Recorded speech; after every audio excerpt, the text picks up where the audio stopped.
Bill, two issues for the 97 of Busch. Now first, he thought he passed the 41 of Casey Mears under the yellow line, so he had to lag back to let Mears go back by. Also, his spotter, Jeremy Brickhouse, reports to the team they think they may have some slight cosmetic damage with the crash. Trouble in turn one. Oh, car on its roof. Michael Waltrip. Mark Martin is in it. What are the championship contenders? Elliott Sadler, the Polson on 38 car. Damage.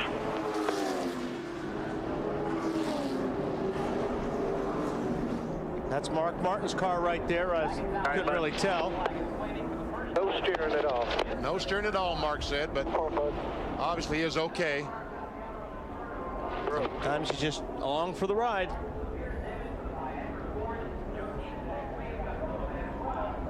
And that's what these guys in the chase especially were Concerned about. They were worried about is this right here. Dale Earnhardt Jr. got part of it. Hey, flat tires. I got a lot of damage. I hit pretty hard.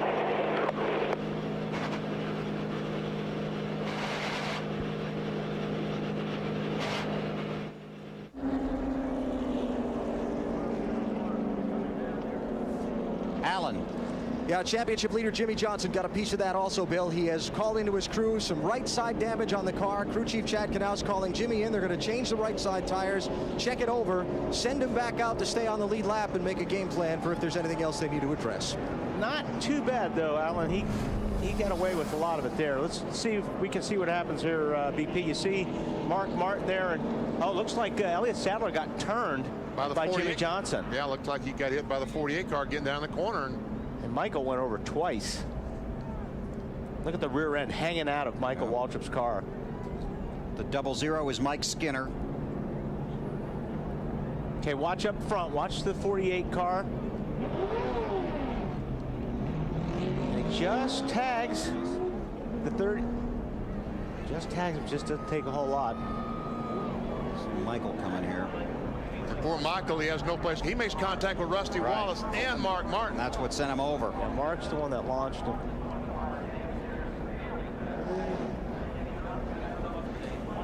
Oh man, those cars just getting by on the bottom side.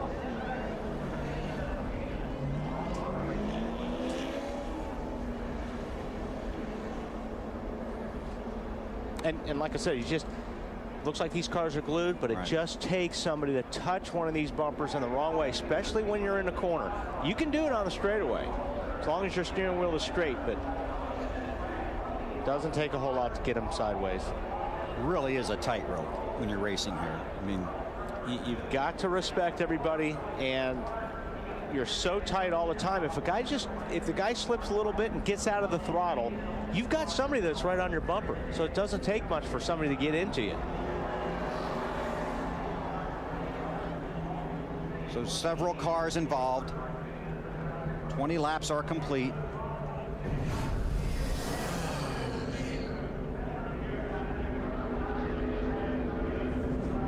They continue to work on those cars. Meanwhile, the field on pit road. Marty. Well, Matt Kenseth said his car's very good. He's going to take two tires here, a little bit tight off the corners. They make an air pressure adjustment to the right front. Matt?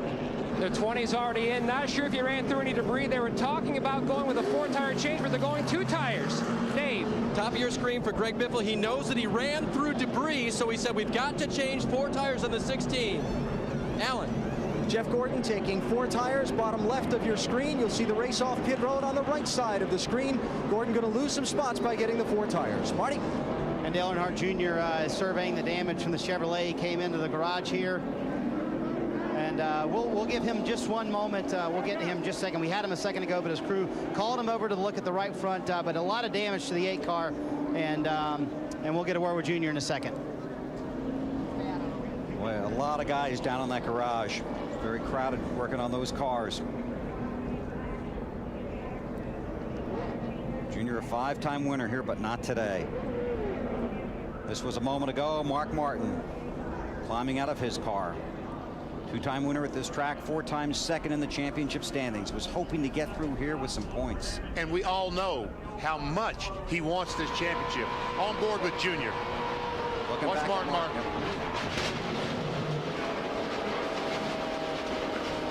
Okay, keep coming, buddy. Keep coming. Clear low. Clear low. on board with Michael Waltrip. This should be pretty wild. This is what you see out of the windshield. Right in front of you. Come on around, come on. And he just got hit. He got hit. There's not a whole lot you can do when you're in the middle of that, Marty. Yeah, guys, and after his team called him to look under the hood, it's terminal damage, but what happened to start all that?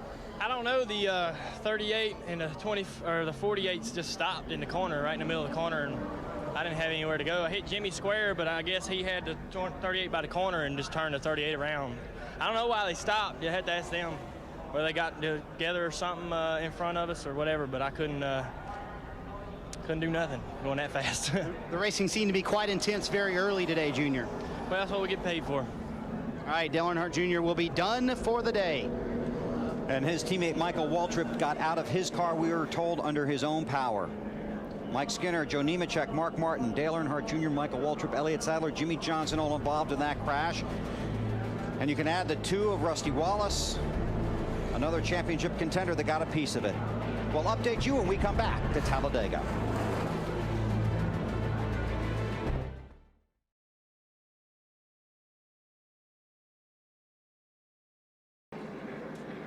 Under the caution for a multi-car wreck. Just a moment ago, the 38 car, Elliott Sadler, gets bumped from behind by the 48. Around he goes in front of all that traffic. He was running second when that crash took place. And we're fortunate 20 cars were not involved. Yeah. Matt Yoakum. And Bill, Michael Waltrip, and I just watched the replay. What a wild ride. Yeah, it was pretty cool. The world was right, and then it was wrong, and then it was right, and then it was wrong. And then I came to a stop, and the Aaron's Dream Machine slid right up beside the Napa Chevy. I thought, this could be a nightmare. I'm not sure, but I feel great. Somebody turned the pole sitter. What are you going to do? Unbelievable, but that's typical here. Oh, watching it again. I knew what I was doing, and Rusty just bunted me back over and got me in a huge crash, but darn, I was having fun. I was trying to lay back like I said I was going to, and I got all the way up to 10th. I said, well, you know, these 10 guys, they're probably not going to wreck each other. I guess I should have known better than that. You can tell by his humor, Michael Waltrip is A-OK. Snyder, I'm happy. And fortunately, Mark Martin seems to be happy too. You're glad you survived that one. What was your view of that? Somebody probably spun the 38 out. Probably about all I saw. 38 spun, and I just want to say one thing. The fans are the only one that can do anything about this. No one else can. The drivers can't. The owners can't. And NASCAR's not going to do anything about it. So, you know, I doubt if the fans can either, but they can sure try.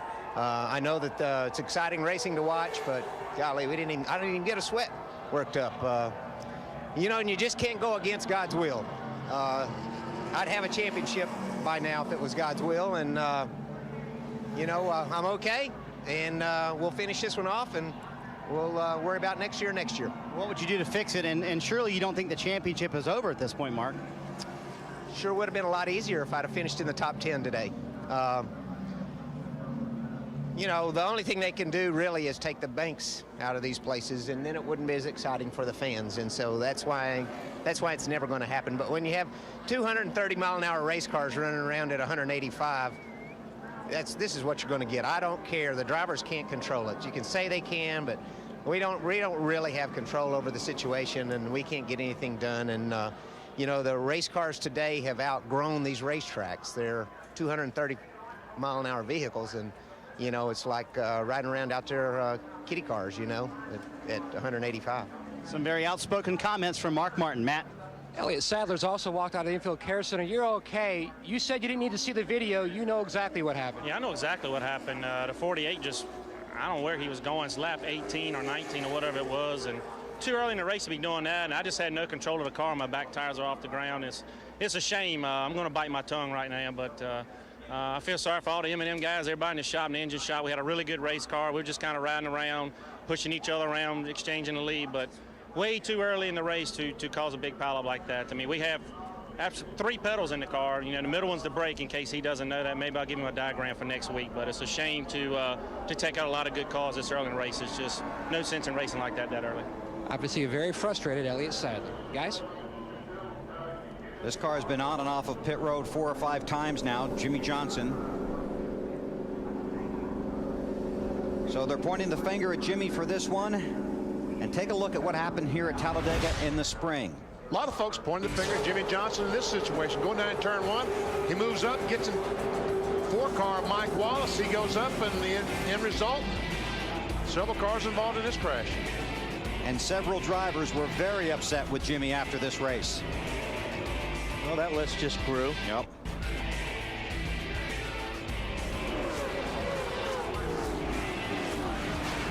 So that was May. And now from our helicopter, one more look at what happened here moments ago. You watch the 38 car. He's right there in front of the 48. 48 got a good run. Right there, he just got in the back of him and turned him. And, you know, you have to run this place with 1 foot on the throttle all the way down and 1 foot on the brake. And when something like that happens, you got to work the brake pedal. Like Elliott said, it's too early to be running over each other. Jimmy Johnson, and here is his radio conversation after the crash. Car hit me from behind and pushed me right into the 38. Drafting in the corner is not the smartest thing, is it? But hey, that's all right. It's all right. We'll get her fixed up here. All right, he said that someone ran the back end, pushed him in the 38. Well, it must have happened about 300 yards before this crash, because if you look right here, there's nobody on the 48, on the 48's bumper. There's the cars we're talking about, the 8 car. Now, if you watch here, there's no contact, there's no contact, there's no contact. So he's already turning them before Junior got to the bumper.